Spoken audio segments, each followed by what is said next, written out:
अस्सलाम वालेकुम नाज़रीन, मैं हूं आपका मेज़बान काशिफ बसरा। आज हम मौजूद हैं लाहौर हाई कोर्ट में।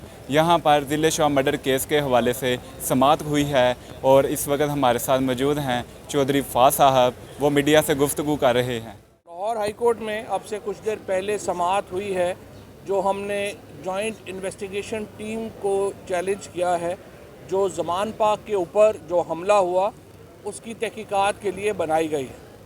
उसमें हमने मौक़िफ़ बुनियादी हमारा मौक़िफ़ तो ये है कि ज़िले शाह के जो कातिल हैं मोहसिन नकवी और उस्मान अनवर आईजी पंजाब और सीसीपीओ लाहौर, वो कैसे तफ्तीश कर सकते हैं, यानी जो कातिल है वो ख़ुद ही कैसे तफ्तीश कर सकता है मामले की। लिहाजा जो JIT बनाई गई है वो गैर कानूनी है और असल में तो एक जुडिशल कमीशन बनना चाहिए। JIT तो होनी नहीं चाहिए। जिस किस्म के इस वक्त मामलात हैं कि पुलिस वालों ने कत्ल किए और पुलिस वाले इन्वेस्टिगेशन कर रहे हैं, और जहाँ पे हमारी जो FIR है उसकी रजिस्ट्रेशन के लिए भी प्रोसेस जो है वो चल रहा है, जिसमें मोहसिन नकवी IG और CCPO मरकज़ी मुलज़म है। लिहाजा ये बड़ी एक अजीबोगरीब बात है कि जो बने हैं जो कातिल हैं वही जो है वो तफ्तीश करने पे लगे हुए हैं। ये एक प्रोपोजिशन जो है वो एक इंसाफ के ख़िलाफ़ है, लिहाजा इसको ख़त्म किया जाए।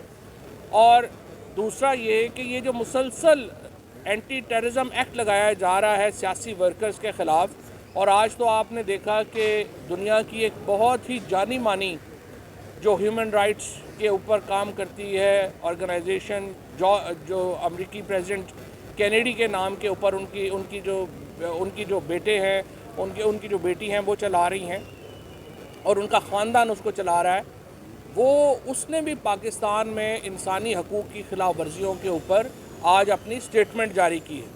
और दुनिया भर में ये बड़ा कंसर्न बढ़ता जा रहा है कि पाकिस्तान में इस वक्त सियासी कारकुनों के साथ क्या हो रहा है। देखिए, जो पाकिस्तान में हुआ है सियासी कारकुनों के साथ इस एक साल में, 25 मई गुज़श्ता साल के बाद, वो पाकिस्तान की तारीख़ में उसकी मिसाल नहीं मिलती। यानी अरशद शरीफ जैसे जर्नलिस्ट को उठा के शहीद कर दिया गया, यहाँ पे टेलीविज़न चैनल्स को बंद कर दिया गया, जो क्रिटिकल सहाफ़ी थे वो मुल्क छोड़ के जाने के ऊपर मजबूर हो गए।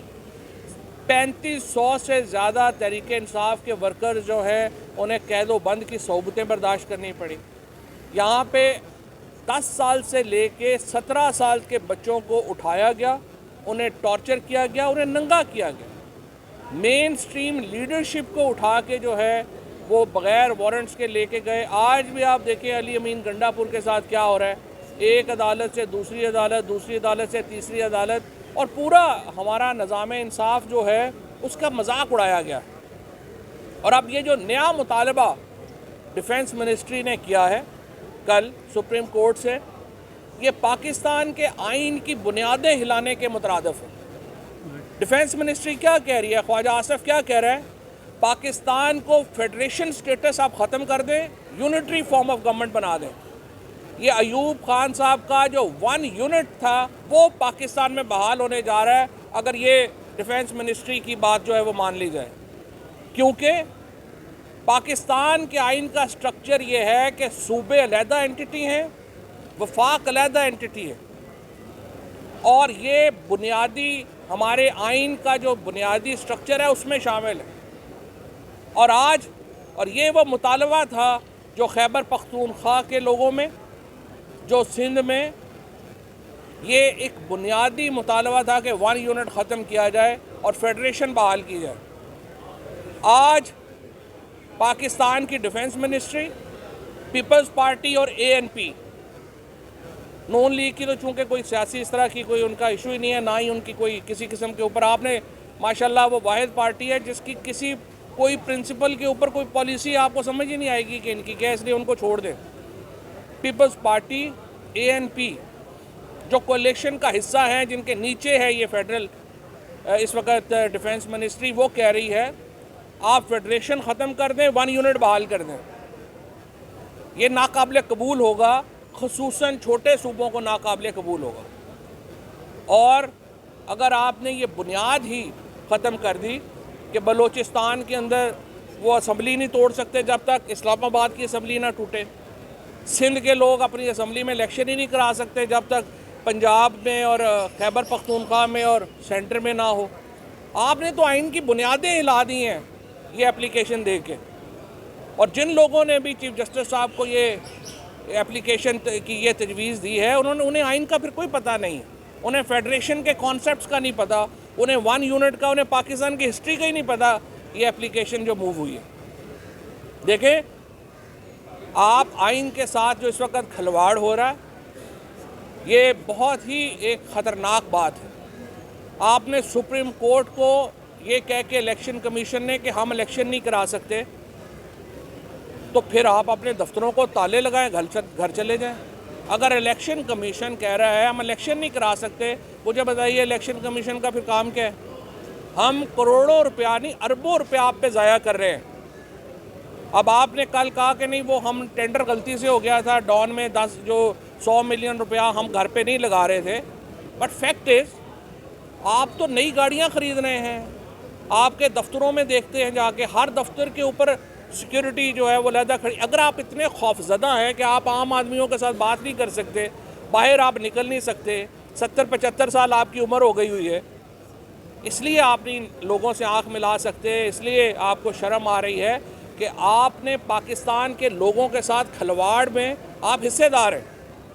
कोई इलेक्शन कमीशन दुनिया में ये नहीं कह सकता कि हम इलेक्शन नहीं करा सकते। कभी इलेक्शन कमीशन, दुनिया में किसी इलेक्शन कमीशन ने कहा है कि हम इलेक्शन ही नहीं करवा सकते? पाकिस्तान का इलेक्शन कमीशन कह रहा है हम इलेक्शन नहीं करवा सकते। वजारत दाखिला कह रही है कि हम सिक्योरिटी नहीं दे सकते। वजारत दिफा कह रही है कि जी वो टेररिस्टों का बड़ा ख़तरा है इसलिए हम इलेक्शन नहीं करवा सकते। वज़ीर आज़म और फाइनेंस मिनिस्टर कह रहे हैं कि जी हमारे पास पैसे ही नहीं हैं। और पार्लियामेंट कह रही है कि हम चूँकि आ गए हैं अब मुल्क में इलेक्शन ही नहीं होने। कि क्या निज़ाम आपने मुल्क में बना दिया है? ये क्या आप सीधा देखिए, सीधी बात है, आप ख़त्म करें फिर आइन को, माशाल्लाह लगाएं, लोग देख लेंगे। ये आधा तीतर आधा बटेर चल रहा है, लोगों की कमर टूट गई है। IMF का रोज़ सुन रहे थे, 6 महीने हो गए, आज साइन हो रहा है, कल साइन हो रहा है, आपसे साइन ही नहीं हो रहा। आपका जो सारा स्ट्रक्चर है, आपकी जो लोग हैं जो यहाँ पे 20,000 रुपये से 1.5-2 लाख रुपए तक कमाने वाले लोग हैं, उनकी कमर टूट गई है। आप अपने महलों में बैठे हुए हैं, आपको लोगों का एहसास नहीं है। सरकारी तनख्वाहें ले रहे हैं आपको पता नहीं है इस वक्त लोगों के लिए अपने बच्चों को 2 वक्त का दूध पिलाना मुश्किल हो गया। जो बच्चों को मोटरसाइकिल के ऊपर स्कूल छोड़ के आते थे वो अब पैदल लेके जाते हैं क्योंकि पैसे नहीं हैं तेल भरवाने के। पाकिस्तान एक बैंकक्रप्ट मुल्क के तौर के ऊपर देखा जा रहा है और यहाँ पे हमारी जो एलीट है उसके लल्ले तल्ले ही ख़त्म नहीं हो रहे। एक दिन इलेक्शन करा दो, दूसरे दिन ना करा दो, तीसरे दिन। अब पूरा मुल्क सुप्रीम कोर्ट को देख रहा है। सुप्रीम कोर्ट ही वो धागा है जिससे पाकिस्तान की जमहूरियत इस वक्त बंधी हुई है। और अगर आपने ये धागा भी तोड़ दिया, पाकिस्तान में ह्यूमन राइट्स मुकम्मल तौर पे ऑलरेडी ख़त्म है, पाकिस्तान में मुआशी हकूक़ पहले ही ख़त्म है, पाकिस्तान में आइनी हकूक़ ख़त्म है। और अब ये जो थोड़ा बहुत ढकोसला है कि पाकिस्तान में कोई आइन है या कानून है, वो भी मुकम्मल तौर पे ख़त्म हो जाएगा और आप एक बहुत बड़े गर्दाब में फंस जाएंगे। और वाहिद हल फिर जो है वो यही होगा लोगों के पास कि वो सड़क पे निकलें और श्रीलंका और ईरान की तर्ज के ऊपर अपने हकूक़ वापस लेने की कोशिश करें। Thank you.